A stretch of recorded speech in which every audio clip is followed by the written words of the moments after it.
নির্বাচনে আওয়ামী লীগ অংশ নিতে পারবে না। যদি আমরা নিজেরা মারামারি করতে থাকি, সমালোচনায় মগ্ন থাকি, তাহলে শেখ হাসিনা আসলেই বাংলাদেশে ফিরে আসবে। আমরা দাবি করছি যে সরকারের পক্ষ থেকে একটি উদ্যোগ নিতে হবে এবং একটি ফি নির্ধারণ করতে হবে। সরকারি ব্যবস্থাপনায় যুবকদেরকে বিদেশে পাঠানোর উদ্যোগ নিতে হবে। এই দালালদের দৌরাত্ম্য এটি বন্ধ করতে হবে। দালালরা এক কথা বলে নিয়ে যায়, কাজ দেয় না, 6 মাস বসিয়ে রাখে। বাংলাদেশ থেকে 6 লাখ টাকা নেয়, সেখানে গিয়ে বলে আরো 6 লাখ লাগবে। এই যে তাদের সাধারণ মানুষকে হয়রানি করছে, এই কারণে কিন্তু আমরা যেভাবে রেমিটেন্স পাওয়ার কথা ছিল সেটি কিন্তু আমাদের হচ্ছে না। আজকে দেখেন অর্থনীতি ধ্বংস হয়ে গেছে। প্রবাসী ভাইরা তারা এই আন্দোলনে যে ধরনের ভূমিকা রেখেছে আমরা সকলে জানি। বাংলাদেশ থেকে শুরু হয়েছিল স্টেপ ডাউন আন্দোলন, আর তারা রেমিটেন্স শাটডাউনের ঘোষণা দিয়েছিল। প্রবাসীরা যদি রেমিটেন্স শাটডাউন না করত, রিজার্ভ যদি সংকটে না পড়তো, তাহলে এই শেখ হাসিনা বিদায় নিত না।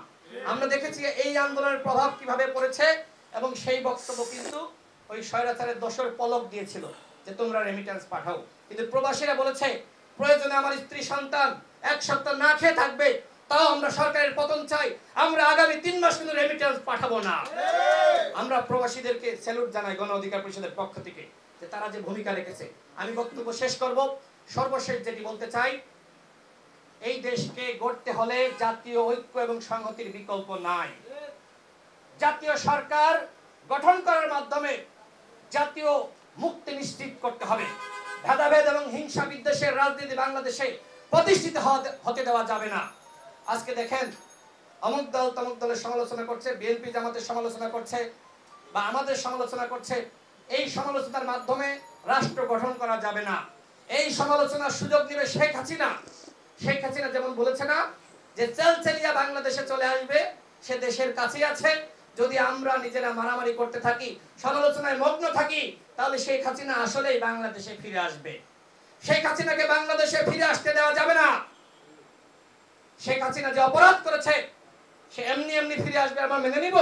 তাকে ওই ভারত থেকে গ্রেফতার করতে হবে। বন্দি চুক্তির বিনিময়ে ভারত থেকে গ্রেফতার করে তাকে বাংলাদেশে ফিরিয়ে আনতে হবে। আর আওয়ামী লীগকে আপনারা নিষিদ্ধ করবেন না কেন? গণহত্যার দায়ে ছাত্রলীগ, যুবলীগ, আওয়ামী লীগকে নিষিদ্ধ করতে হবে। আগামী নির্বাচনে আওয়ামী লীগ অংশ নিতে পারবে না, সেই ব্যবস্থা নিশ্চিত করতে হবে। আওয়ামী লীগ এমন অন্যায় করেছে, গুম করেছে, খুন করেছে, আইনাগর সৃষ্টি করেছে, পুরো রাষ্ট্রতন্ত্রকে ধ্বংস করেছে। এরকম দল বাংলাদেশে রাজনীতি করুক, সেটি দেশের জনগণ চায় না।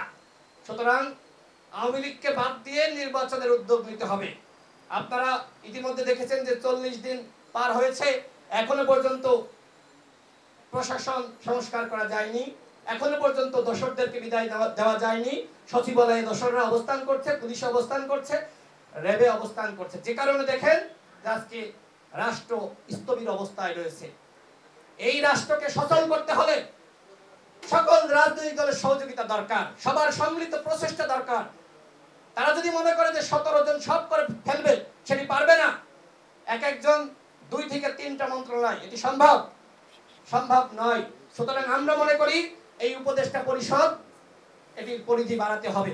17 জনের মাধ্যমে সংস্কার সম্ভবপর নয়, এর পরিধি ন্যূনতম 50 জন করতে হবে। তাহলেই রাষ্ট্রকে সচল করা যাবে এবং রাষ্ট্র সংস্কার সম্ভবপর হবে।